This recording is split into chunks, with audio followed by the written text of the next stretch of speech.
I'm usually out in the yard goofing around gardening, or not, I don't really garden. I'm just like moving and doing work outside. That's what we do too. We don't really have a garden. Yeah, It's I'm just getting lots of land. sunshine. Yeah, I'm getting sunshine and exercise. That's what. Yeah, yeah. Yeah. Yard tools. Yep. Well, and some of the audio and media items you sent me, obviously, I had the Broken Slipper sessions, which you're collaborating with Adam and family, and then your show with Mike Gentry. So those are a couple of people you're collaborating. Well, maybe are you collaborating with Mike Gentry currently? Not Or currently. He's not really playing anywhere, and I right, don't think he's really including any recording right now. right. I'm not sure, but Well, we my talk still a lot, and if we would be playing yeah, if yeah. yeah. Well, my question was who are you collaborating collaborating? Let me try it again. Take two. Who are you collaborating with currently? And it's probably just the Adam folks at your house, right? And your students. Well, actually, I've been doing some studio work Oh, cool. um, out at Rooftop Recordings, and let's see. Um, Gosh, I'd have to think of all it in do you know Dan Hazlitt? He's No. had some people. I've been out recording with some of those friends, but I've been playing with a band called The Good Things. It's Rod Johnson, Lyndon Coburn, and Phil McMillan, and they're just a folky band. And I've been laying down a little bit of bass and added some cello licks here and there. And I played on Lyndon's album, and Rod's gonna have me play on his next album. And these are just friends from Rooftop Recordings, where Right. I've met a lot of people through Mike Gentry too. Mm. So Is that in yeah, Ann Arbor? it's up near Grand Blanc, Okay. Yep. That's just north of outside me a of little. Flint. Yep. Just north of me a little bit. Yeah. Well, obviously you like playing with those folks, but could you describe maybe something about them that's the makes them the ideal bandmate or ideal musician? Who do you what would you describe as the ideal bandmate or ideal musician? I think I like the songwriters. They just write some amazing things. It's not something that I do, and I just love coming in and playing to their songs and their lyric and where the song goes, and like make it feel something more. And you can add so much depth with the cello. Right. I Yep. just love their songwriting. Like Adam's written so many songs in the last 6 months, and they're really good. And I'm just really loving adding to that. Well, yeah. Plus, probably being in the studio, like if the song's not recorded yet, it's just being written and probably practiced and evolving. So you can create whatever you want to go with it. You just find something that sounds good. You don't have to get stuck to playing what's on the album, so to speak. Yeah. Yeah, that's fun to do. Hmm.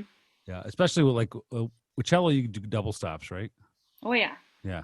So yeah, then you can harmonize along with everything. I really like adding chord voicings in with experimenting with movements Hmm. with just simple chords because there's like a 3 chord progression. There's like 8 million things you can do, Hmm. right? Do you use any kind of pedals with the cello? Well, I get hooked up into the looper, and I do have an iRig, but with my sound, I haven't perfected how to make that the best quality yet. I'm not sure what other pedals I might need, or what's it called? I don't know all the tech stuff. That's my Yeah, problem. A yeah, compressor? Is that compressor. Yeah, what? yeah, I think I need some kind of compressor that will go along because it has its own, but it's not. I think I need an external thing to help my sound yeah, more than my venue DI. yeah. So you have just the DI. Yeah, I'm using like a multi. Like I used multi effects when I was a teenager, and they were cool, like a cool, rock sounds. But there's all this digital distortion in it. Didn't sound the best. Hmm. But now they sound a little better. But you can get one where you could have click one button for compression and one button for like an octave. Yeah, I have the Like octave pedal. okay, Sounds pretty cool, actually. yeah, yeah, yeah, Especially, yeah, yeah. If you want to do some, and there's some different amps, like metal or different ones. There's just a yeah. lot of different sounds. I just don't have time to sit Oh, for hours and mess around with. it And takes nor a are there are YouTube tutorials. How many cellists are even using that right now? I don't know any. yeah, And so, like, I don't want to be. I'm one to just watch the video, show me yeah. how to do it. Oh, it's hard. It's hard to get like just the right sound. I mean, in fact, I spent a lot of time today just playing with this pedal with an acoustic. Finally, I'm plugging into it. just trying to, yeah, it's a lot of time. Hours just freaking tweaking it till it sounds right. Um, it's trial and error over and over again. Do you have any advice for young musicians? Young musicians, well, yeah, I do that every single day. I figured you did. I think the best thing you could do is just, finding that time to turn life off and focus on this thing. So that's the hardest part of the first 5 minutes of practice. One of my co-teachers says, if you can turn that remote off or your phone, put your phone down and go open that case and get to it, we've got the skills to get you there, but you just have to make that number one. So that'd be my biggest advice. Just find the time to really find that focused practice time. Yep. And it's hard because it's another task for kids, right? And they're busy. But once you get that in your hand and it starts sounding good, I mean, then you forget about time. Yep. It takes a while to get to that point. Yep. But it's a really cool when you do. I try to do stuff that's really gives them success right off the bat. Like right now, I'm doing a lot of backing track videos. Oh, cool. So they have something interesting to look at while they play open strings, let's say. Yeah. So I did this whole like Saturday in the park because that's the circle of fifths, the chords in that. Okay. It starts with A, D, G, C. So the kids just play right with it. And then I even get them to improvise if they want to advance in C major. But yeah, it's just like a 3-minute warm up that we do. And it gives them something to look at. And they see the letter of what string they're supposed to be on at the same time.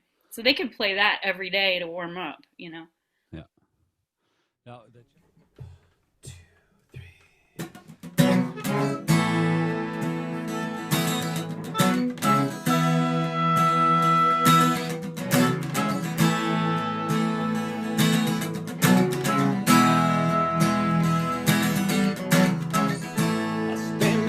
myself, watching the world else. It's history repeat. What can I say?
know